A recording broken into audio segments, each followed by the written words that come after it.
Ok. Non, bah, du coup, on va parler un peu cœur ouvert après cette saison 2024, histoire de mettre un peu les choses à plat, parler des changements qui vont avoir lieu cette année. Là, on est début février, au moment où on se parle. Et si on reprend un peu la saison du coup 2024, bah, je sortais d'une grosse année de Coupe du Monde en 2023. J'ai fait une grosse prépa hivernale. J'ai passé 3 mois dans le sud à faire vraiment que du vélo. À côté de ça, bah, vu que je suis moniteur de ski, moi ça m'a fait un peu couper mon activité en ski aux dépens du vélo, ce qui n'a pas du tout été mauvais. Sauf que j'ai réussi à me blesser sur la fin de mon cycle d'entraînement février 2024 au pied. Je me fais un arrachement osseux, de la malléole interne sur la cheville gauche avec des contusions osseuses, enfin tout un, tout un pataquès pas très cool au niveau blessure. Du coup, ça me stoppe bien 2 mois et demi, 3 mois. Ça emmène jusqu'à avril et en fait, on se retrouve à aller début de saison avril. Je reçois le vélo un peu tard. Je suis dans des conditions un peu différentes des années d'avant parce que je signe un contrat dans un team. Première course, on se retrouve à Saint-Dié-des-Vosges, chez Rémi Thirion. Piste hyper exigeante, des gros sauts à la fin, vraiment en mode BMX, où c'était une super course pour se remettre dans le jus. En plus, il y avait un beau plateau de pilotes, il y avait du monde à rouler vu que c'était un peu les courses de pré-saison. C'était vraiment cool. Je fais une bonne manche de placement, je me bûche à une deuxième manche. Mais c'était, je pense, le 10 ou 12e run que je faisais avec le vélo, donc je me faisais encore pas mal surprendre. Et puis après, on a attaqué la saison. L'objectif avec le team, c'était de courir les Coupes d'Europe, faire toutes les courses IXS. Et moi, de mon côté, courir les Coupes du Monde, continuer les Coupes du Monde. Mais du coup, c'était l'objectif de la saison. Globalement, je partais enthousiaste parce que j'étais vraiment sur l'année d'avant très solide. Ça avait vraiment bien mis en confiance. Le coup du pied qui met un petit arrêt dans le début de la préparation, la mise en route. Mais je me retrouve avec quand même pas mal d'envie. On va en Croatie faire l'ouverture des Coupes d'Europe à Lozinj avec mon père et Nils. Et puis pareil, là-bas, bonne sensation au niveau des chronos sur la manche calibre, ça se passe bien. Je crois que je finis 5 ou 6 sans trop forcer. Deuxième manche, il m'arrive encore une graille. On va un peu m'assimiler à ça sur cette année-là, mais en gros, le point noir de la saison, c'était vraiment que j'avais du mal à finir les runs. Les conditions aussi dans lesquelles j'étais faisaient que j'étais pas forcément très libéré, on va dire, dans la tête, sur le vélo, et j'avais pas mal de choses à penser. Je fais une première moitié de saison sur un spé démo qu'on m'avait filé, parce que c'était un contrat avec le team et Specialized Allemagne. Et je me rends compte que le vélo n'est pas vraiment à ma taille, donc milieu de saison je décide, et c'est la première fois que je décide de faire ça, mais de changer de taille de cadre en plein milieu de saison pour retrouver un peu les géométries que j'avais sur les anciens vélos que j'ai roulés. Et franchement c'était le bon call de faire ça, j'ai bien fait parce que j'ai pu déjà me libérer un peu plus au niveau du vélo sur les réglages que je connaissais avec Fast qui prépare mes suspensions et puis même avoir des géométries qui correspondent un peu plus à ma morphologie, à ma façon de rouler.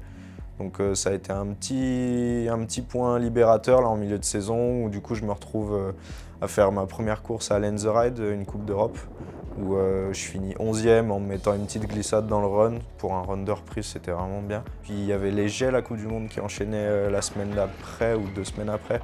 Puis là-bas, sur un run un peu brouillon, j'arrive à me mettre 70, puis je suis à 0,9 secondes du cut. En sachant un peu les erreurs, en connaissant un peu les endroits où je perds du temps, je me dis que c'est pas mal et que finalement le niveau il est quand même là pour jouer déjà ses qualifs.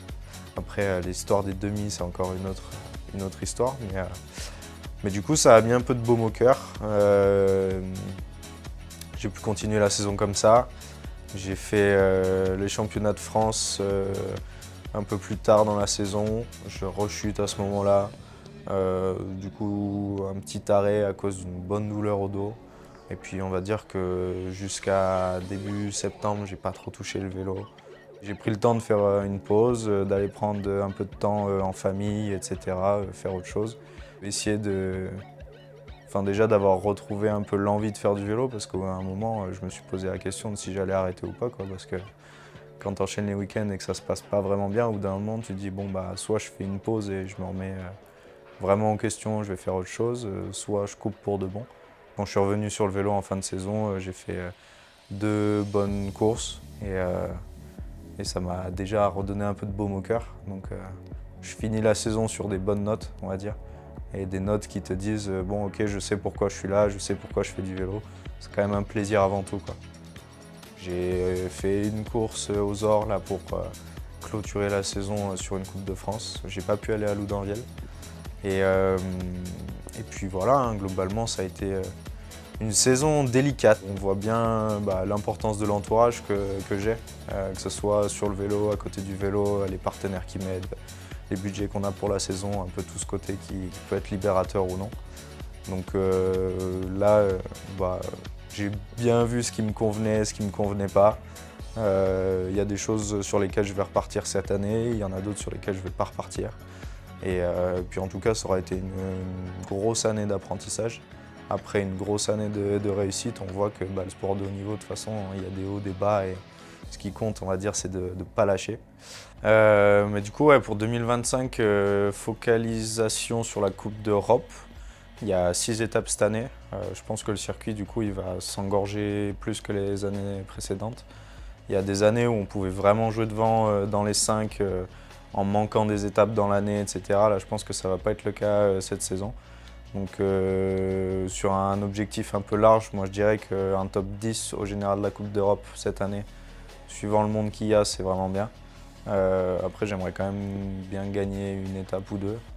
L'objectif ce serait vraiment ça, essayer d'aller chercher un peu les top spots. Avec notre organisateur de la Coupe du Monde, ils ont mis à jour le règlement de la série de Coupe du Monde. Donc tu es au courant à mon avis, mais je ne vais plus avoir accès à la Coupe du Monde cette année, en étant pilote privé du moins. Il laisse quand même l'occasion d'obtenir des wildcards par le biais de courses continentales, mais ça, ils ont annoncé 2 courses continentales dans l'année. Donc ça veut dire 2 courses de sélection pour les Coupes du Monde, alors qu'il y a, je crois, 10 étapes cette année de Coupe du Monde. Ils en ont rajouté. Donc je trouve que c'est un peu léger pour une proposition de circuit B qui permette d'accéder de nouveau à la Coupe du Monde. Mais bon, on va déjà voir un peu les continentales, ce que ça donne. Il me semble qu'il y en a une début avril et une au mois d'août. Donc ça laisse quand même beaucoup de place aux Coupes du Monde d'avoir lieu déjà entre ces 2 courses-là. Mais moi, la position qu'on a, elle est délicate quand même parce qu'on on arrive quand même à un niveau où sur un bon week-end, comme je te disais, on est vraiment capable d'aller titiller tous les gars qui sont dans les gros teams. Les mecs qui sont payés clairement pour faire du vélo, ils ont un staff pas possible avec eux.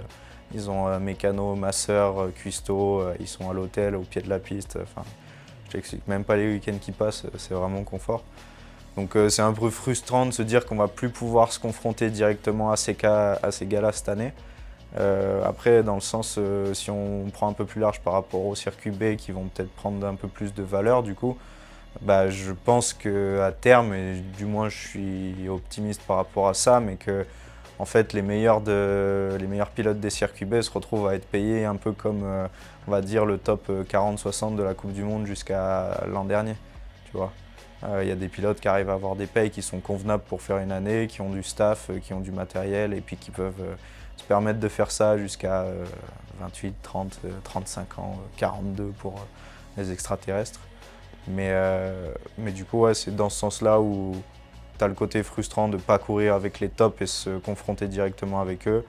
Mais si les autres circuits prennent de la valeur et qu'on peut quand même tirer notre épingle du jeu, que le circuit est médiatisé, que les marques s'intéressent aux pilotes et qu'il y a des budgets qui sont débloqués pour ça, c'est un mal pour un bien, on va dire. Mais on va surtout s'orienter vers le circuit de Coupe d'Europe que tu connais, sur lequel on est allé. Les IXS là, qui ont sorti un beau calendrier cette année. On va se retrouver à aller au Portugal, en Écosse, en Slovaquie, il me semble, Italie, France. Enfin, il y a vraiment des belles étapes. Et à mon sens, le truc qui est bien dans ces changements où on n'a plus vraiment accès au plus haut niveau de compétition, c'est qu'il y a beaucoup de pilotes qui se retrouvent dans les mêmes situations que moi, qui vont se retrouver à plus avoir accès à la Coupe du Monde. Et en fait, tous les gars qui vont vouloir continuer à courir, que ce soit les gars, les filles, on va tous se retrouver entre guillemets sur des circuits B qui vont vraiment devenir des circuits B, qui vont à mon sens prendre de la valeur, sur lesquels il va y avoir vraiment de la compétitivité, du niveau, une grosse densité de niveau. Donc ça peut devenir très intéressant dans les années à venir. Et je pense que même les équipes de Coupe du Monde qui ont réussi ou qui vont réussir à se mettre sur le plateau cette année, ils vont quand même vraiment jeter un œil sur tous les circuits B, justement, à voir les gars qui performent ou non sur ces circuits pour les faire monter ensuite sur les Coupes du Monde. Parce que parce qu'au final, c'est un peu comme ça que le sport marche, comme on voit dans plein d'autres disciplines, hein. Si on regarde la vision à court terme, là, sur une saison, c'est vraiment... On va avoir à dispo le circuit B avec la Coupe d'Europe. Le but, ça va être de se placer le plus devant possible. Après, moi, j'ai envie de dire que si on se met à gagner un circuit de Coupe d'Europe sur lequel il y a du monde et il y a un vrai niveau, il faut qu'on nous donne notre place sur le circuit A pour qu'on se confronte vraiment aux gars qui courent la Coupe du Monde. Parce que les gars qui gagnent des Coupes d'Europe, même les années d'avant par exemple, où il y avait moins de monde à courir, c'est quand même des gars qui sont vraiment pas ridicules sur les Coupes du Monde, hein. Je vois des gars des pays de l'Est qui gagnent les Coupes d'Europe, qui gagnent 1 ou 2 étapes de Coupe d'Europe chaque année, et ils arrivent à rentrer des finales dans les 30 une fois par an sur les Coupes du Monde. Donc ça veut dire que les mecs sont quand même bons.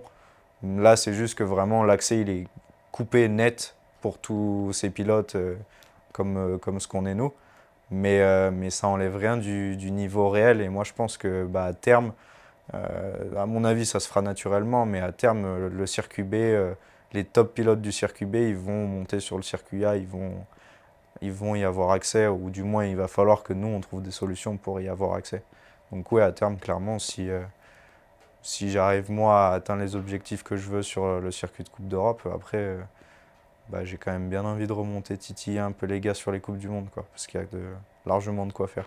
Les points sur lesquels j'aimerais me concentrer cette année, mec, moi j'ai envie de te dire, j'ai envie de me concentrer sur moi, sur ce qui est bon pour moi, ce qui me réussit, rouler le vélo que j'ai envie de rouler, rouler les composants que j'ai envie de rouler, faire les courses que j'ai envie de faire, pas me forcer à faire un circuit de compétition alors que ça m'intéresse pas tant que ça ou ça m'apporte pas tant que ça, réduire un peu les courses.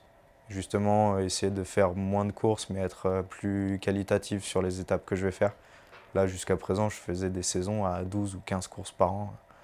Tu arrives en fin de saison en octobre, tu es sur les rotules, tu as envie de couper pendant 2 mois, alors qu'il ne faudrait pas normalement. Mais du coup, ouais, non, c'est surtout se concentrer sur soi, avoir le bon entourage. J'ai mon Francky qui va continuer de me suivre sur la méca, sur les déplacements et tout. Toi, tu vas nous suivre aussi, donc ça va faire pareil, un peu de staff en plus. Et je pense que déjà, même à un petit comité, on peut arriver à faire de belles choses.